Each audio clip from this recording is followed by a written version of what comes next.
watching Shalom World News. I'm Rory McLennan coming to you from Glasgow, Scotland. Here are the latest headlines from around the world.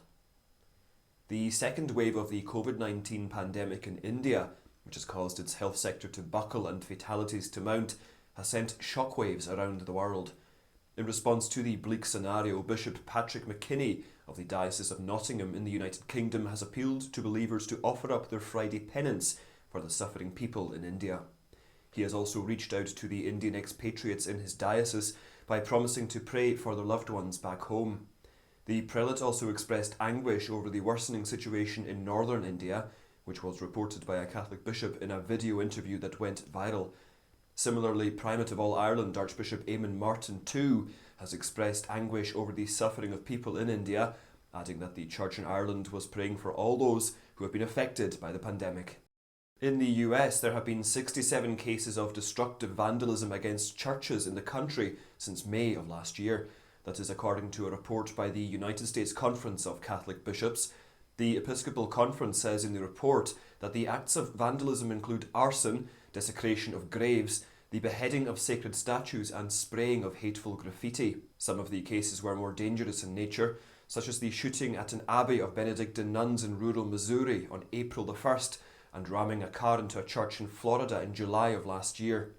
To tackle such attacks, the Bishops' Conference is lobbying Congress to increase funding for the Non-Profit Security Grant Programme, which allots grants to charitable outfits and houses of worship to enhance security. The Holy Father Pope Francis has appointed Monsignor William Koenig as the 10th Bishop of Wilmington, which is the home diocese of US President Joe Biden. Father Koenig is presently serving as the Vicar for Clergy for the Diocese of Rockville Centre in New York. The Monsignor will replace Bishop Francis Maluli, who submitted his resignation in January after turning 75, adhering to the canonical requirement. Father Koenig said he was taken by surprise when the nuncio called him and informed him of the appointment. When asked about giving Holy Communion to Biden, who is pro-choice, the bishop-elect says he prays for him every day and hopes to have a conversation with him, adding that as bishop he is called to teach the faith in all its fullness and beauty. As part of the year dedicated to St. Joseph, the Vatican has approved 7 new invocations to the Litany of the Saint. The Congregation for Divine Worship and the Sacraments issued a letter to the presidents of episcopal conferences on May the 1st, the feast of St. Joseph the Worker, containing the new invocations. They include titles such as Custos Redemptoris, that is, Protector of the Redeemer, Minister Salutis, or Minister of Salvation, Patrone Exsulum, Patron of Refugees, and Patrone Pauperum, Patron of the Poor. Pope Francis has a special devotion to the foster father of our Lord, and he had declared the year of St. Joseph in December of 2020, commemorating the 150th anniversary of the proclamation of St. Joseph as patron of the Universal Church by Pope Blessed Pius IX in 1870.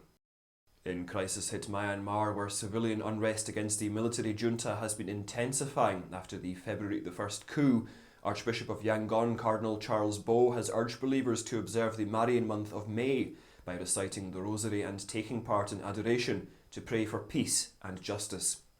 He has urged priests and the faithful to take part in the Rosary throughout the month and to pray for a specific intention each week. In a pastoral letter, the Cardinal has dedicated the first week to peace, which will be followed by themes such as justice, unity and human dignity in succession. The chair of the Catholic Bishops' Conference also encouraged believers to take part in the Rosary campaign at home or in parishes, adding that Eucharistic celebration and adoration should be conducted every day from 2:30 p.m. to 3:30 p.m. local time. There is good news from Haiti, where after weeks of prayers and protests, the remaining 7 of 10 Catholic nuns and priests being held hostage after being kidnapped by a notorious gang have been released. On Friday, April the 30th, 5 priests and 2 nuns who were held captive by the infamous Haitian gang 400 Mawozo were released unharmed, and they are in good health according to the Society of Priests of St. Jacques. They also thanked the French and US ambassadors for their discreet and effective diplomatic contribution to secure the release. On April the 11th, 3 of the hostages were released. The group was waylaid and abducted from the town of Croix-des-Bouquets near Port-au-Prince, where they were on their way to attend the installation of one of the priests as the new vicar of a parish. Reiterating the perennial teaching of the Church, Archbishop Salvatore Cordileone of San Francisco has said that believers who cooperate with abortion should not receive the Holy Eucharist.